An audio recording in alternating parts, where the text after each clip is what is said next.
Welcome to the Beverly Hills Plastic Surgery Podcast. This is Dr. Jay Calvert along with my spiffy co-host, Dr. Millicent Ravello. How are you?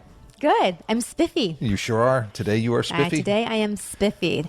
I'm very well. How are you? Even though your seamstress was closed, you are still spiffy. Thank you. Can you believe that? I took an hour out of my day to go pick up my tailoring, and she wasn't there. Not like I don't see her every 2 weeks anyways, but still. The nerve of that lady. What's she thinking? I need her. Have you seen these little short stubby legs? You definitely utilize your seamstress way more than I could even imagine. Like, I buy stuff and I put it on and I go.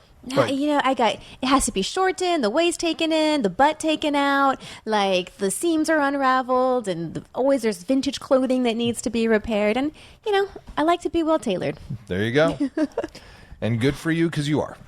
So today, speaking of well tailored, we are talking about the skin envelope of the nose in rhinoplasty. Yes. Ooh, that was a good segue. Yes, because it is so important for the skin envelope. Is just sort of a fancy way of saying the skin that covers what's underneath it has to sort of match what's underneath it. Well, and I'm gonna go one step further. It's the skin, the fibrofatty soft tissue layer, yes, the muscles, and the fascia overlying the bones and the cartilage of the nose that really makes up the envelope. And that's really why this is a topic of discussion. Right. Even though it seems like there's not that many things on the surface of the nose, there's actually a lot going on in there. And you sort of just named all of them.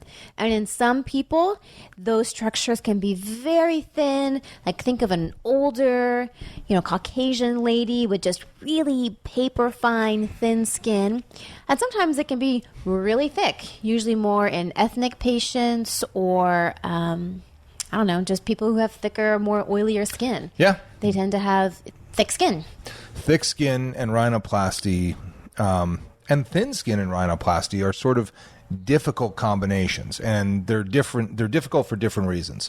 So why don't we start off by, I guess I did name all the layers. So we covered the anatomy. Yeah, so the anatomy is there's the skin, which is the epidermis and dermis, and then the subcutaneous structures, which is like a fibrofatty layer.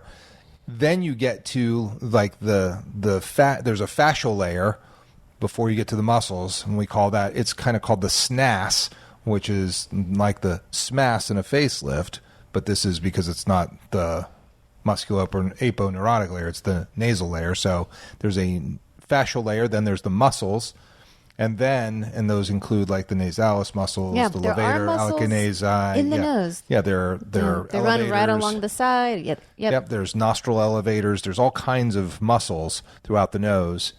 And then you get to the bones and the cartilage. Again, there's a perichondrium or a periosteum lining of the bone or the cartilage, respectively. And then you're down onto the cartilage or bone. So given that, starting off with thin skin patients, like thin skin is difficult because, when you see somebody like, you could read the newspaper through their, well, you can't read the newspaper. You can read your iPhone through the, through their skin. Then you're like, oh my God, super thin. Right. Super scary. Right. Because every little cut you make, every little repositioning of the bone and cartilage you make, you're going to see every little bony hump or scar tissue that forms. You're going to see it. It's going to stick right out at you. That's right. And that is somewhat terrifying sometimes. It's really like, oh my God, first of all, peeling it, never mind what's going to happen afterwards, like peeling that skin off of the cartilage at the tip or the middle vault or the bones, you're always just like, God, this is so thin. It's like tissue paper. Scary. Yeah, it's easy to pop through it. Yeah. And that can definitely happen.